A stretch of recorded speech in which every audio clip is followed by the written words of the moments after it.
السلام عليكم ورحمة الله وبركاته. ازيكم النهاردة عملنا الكنافة كمان مرة او لتالت مرة، بس المرة دي كنافة كانت باقية عندنا من التلاجة، فقلنا لازم نستفيد بيها. مفروكة شوية فما كانش ينفع نعمل بيها حاجة آه على طول، يعني قلنا نعمل بيها ايه الحاجة الحلوة اللي قدامكم كده. بصوا جمالها وبصوا حلاوة.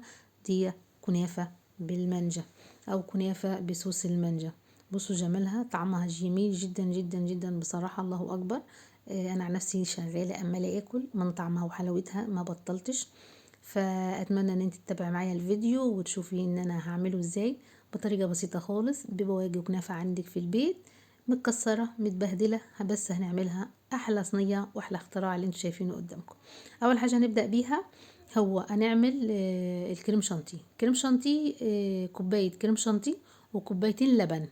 كوبايتين اللبن دول لازم يبقوا فيهم تلج او متلجين، يعني لازم عشان يعلى معاك الكريم شانتيه لازم تحطي ميه ساقعه. اهو ميه دي كوبايتين لبن عليهم كوبايه كريم شانتيه، وبتضربيهم بس بالمضرب الكهربائي. تمام، ويعلى معاكي وهتحطيه في التلاجة، وبعد كده تشتغلي باقي وصفتك الجميلة البسيطة خالص اللي بجد بجد كان طعمها حلو. اهو هتضربيه بالمضرب، تفضل تضرب بالمضرب، وياخد وقت شوية بس عشان يعلى معاكي حلو. ولو نوع الكريم شانتيه عن حلو، نوع حلو يعني هيشتغل معاكي حلو بصراحة يعني، وهيعلى بسرعة. اهو هتفضل تضربي فيه. صلوا على الحبيب المصطفى. آه بصوا اهو كل اللي انا هعمله ان انا هدوس عليه. انا حاولت اسرع شوية عشان ما ياخدش وقت. تمام كده، ايه دوست عليه كمان مرة ودخلته التلاجة. هنبدأ بقى اي صاج عندك او اي صينية، بس الصينية تكون حافتها واطية شوية، حافتها عالية. ليها حافة ليه؟ لان انا لما احط طبقة الكنافة بعد كده طبقة الكريم شانتيه وفيها الجل ياخد مساحة معاكي ويطلع بشكل حلو. بصوا ملاحظين ان هي كنافة بواجي عندي باجية من الشغل اللي كان عندي يعني في الاول. اهو مكسرة مدغدغة هتمشي وهتشتغل حلو. كل اللي انت هتعمليه هتضغطي حلو خالص عليها. اي كنافة عايزة تعمليها، اي صينية عايزة تعمليها، لو هتعملي صينية كنافة لازم تضغطي كده. طول ما انت بتضغطي كده، مامتنا علمتنا كده زمان، لازم اضغط على الصينية. لما تضغط على الصينية المسافة بتاعتها بتكفل وبتشرب معاكي سمنة كويس. وكمان لما تيجي تطلعيها وتستوي معاكي بتطلع حتت متماسكة. اهو كل اللي انا عملته دوست عليها ونزلت بالسمنة، بس عملتي طبقة صغيرة مش عالية علشان ما تعجنش معاكي. اهو ودخلتها الفرن، طلعت من الفرن زجيتها بشربات. طبعا انا ما جبتلكمش طريقة الشربات لان انا عملتها معاكم اكتر من مرة. الشربات كوبايتين سكر عليهم كوباية مية هيدي شربات تجيل. كده طلعت وبردت، هنزل بالكريم شانتيه عليها.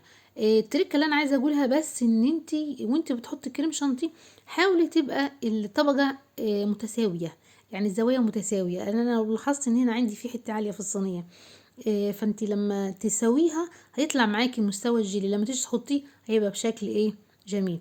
بصراحه انا كنت عاملاه، كنت بسجل على المستعجل، حته ان انا غلطت فيها ان المستوى ما كانش واحد. فلما تيجي تحطي الجيل هتلاقيه مايل. فانتي لازم كده تراعي، يا اما مسطره بالبطاقه باي حاجه عندك اتصرفي، وهتبقى معاكي بالشكل حلو خالص. وهتحطيها تدخلي دلوقتي في التلاجة. تمام، هيقعد ساعة في التلاجة واكتر، ساعة او ساعة ونص، مفيش مشاكل، هيبقى حلو خالص وجامد. هتنزلي جيبي مية، كوباية شوب مية مغلية يعني سخنة، وتحطي موس مانجا او جيل مانجا بودرة، مفيش مشاكل. لو مانجا بودرة هتحطي كيسين، لو جيل زي ما انت شايفاه موس كده هتحطي كمية حلوة زي ما انت شايفاها اللي هو ايه كوباية. وهتنزل بيه على الكريم شانتيه. طبعا الكريم شانتيه الصينيه مجمده، والجيل يا ريت ما يكونش المغلي على طول، يهدى بس شويه. انت تفضلي دوبي فيه لحد ما يبرد شويه، وبعد كده انزل على طول، مش يبرد خالص. انا اقول يريح بس، يريح بس علشان لما تيجي تحطيه عليه يديكي طبقه عازله كده حلوه، ويدي اللون ايه صافي، لون صافي يبقى شكله حلو. تمام، مبقاش فيه اي حاجه. ولو حابه ان انت تضيفي فيه فاكهه وانت بتحطي طبقه الجل هيدي منظر حلو وطعم اكتر واحلى. لو عندك اي حاجه في التلاجة هتفيدك برضو، مفيش اي مشكله. ده انت وذوقك انت وراحتك. اهو كل اللي انا عملته هسيبها في التلاجة كمان.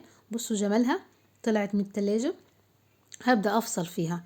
افصل الحواف يعني بتاعتها بشويش كده علشان ما يتبهدلش معاكي ويطلع شكله جميل. واتمنى يكون الفيديو عجبك، ويا ريت تدوسي لايك واشتراك في القناه وتتابعيني، ويا ريت تدعمونا علشان نوصل لكم كل حاجه احنا بنعرفها او بنتعلمها ونوريها لكم وانتوا تستفيدوا والكل يستفيد. في حد طلب مني كنافه البلدي بقى، حد في التعليق طلب مني اوعدها ان انا هعمل لها احلى كنافه بلدي بطريقه زمان، بطريقه مامتي الله يرحمها كانت بتعمله لنا بالشربات الاحمر. فاكرينه؟ لو حد فاكره يقول لي في التعليق ايوه كنا بناكل الاكله دي. وانا ان شاء الله هعمل لكم الصينيه دي باذن واحد احد. وكمان عايزه اقول بس ان احنا هنبدا نواعم، فياريت نشوف هنبدا بايه بالظبط، ابدا بالبسكوت ولا بالنواعم؟